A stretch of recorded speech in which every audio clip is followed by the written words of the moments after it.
नदिया के तीर मारे हरियारी दुबिया चरन गैली ना।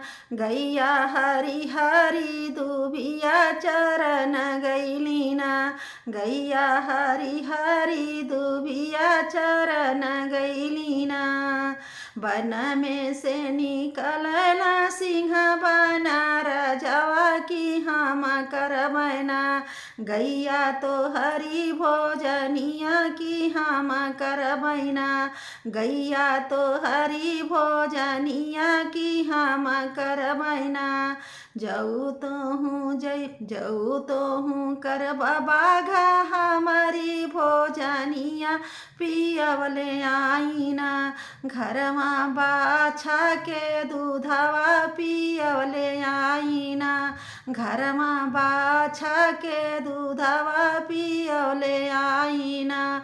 जऊ तो हूँ जैबू गैया दूधवा पियावे के नहीं होयबू ना। गैया हमारी भोजनिया नहीं होयबू ना। गैया हमारी भोजनिया नहीं होयबू ना। तरे बस धरती ऊपर या समानवा ते ही हो बीचे ना। बाघ हमारो ईमानवा ते ही हो बीचे ना। बाघ हमारो ईमानवा ते ही हो बीचे ना। रोज तयावा गैया हो करत चोकरत या जगैया ना। काहे मनवा उदास बाकी कहे गैया ना। तोहरा मनवा मालिन बाकी आज गैया ना। आज त देख बाछा पीले हु दूधवा की हम जैबना। बाछा बाघ की भोजनिया की हम जैबना। बाछा बाघ की भोजनिया की हम जैबना। जऊ तो हूँ जैबू गैया बाघ की भोजनिया की हम चलबना। गैया तो हरे ही सथवा की हम चलबना।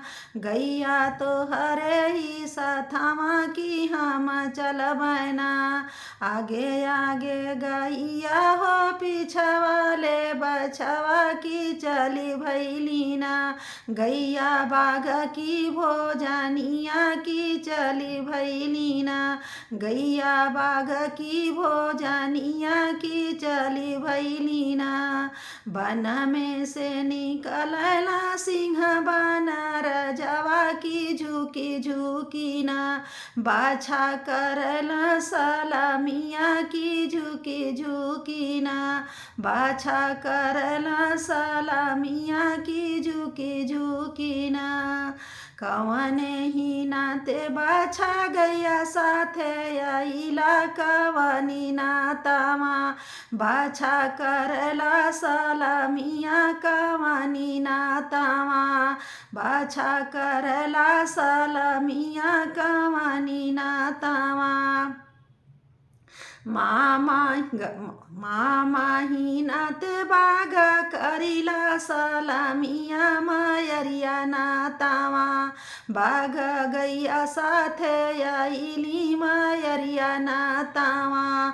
बाघ गैया साथे आइली मायरिया नातावा। जऊ तो हूँ हौआ बाछा हमर भाया नवा लवटी जाया ना। बाछाया पाने तू घर के लवटी जाया ना। बाछाया पाने तू घर के लवटी जाया ना।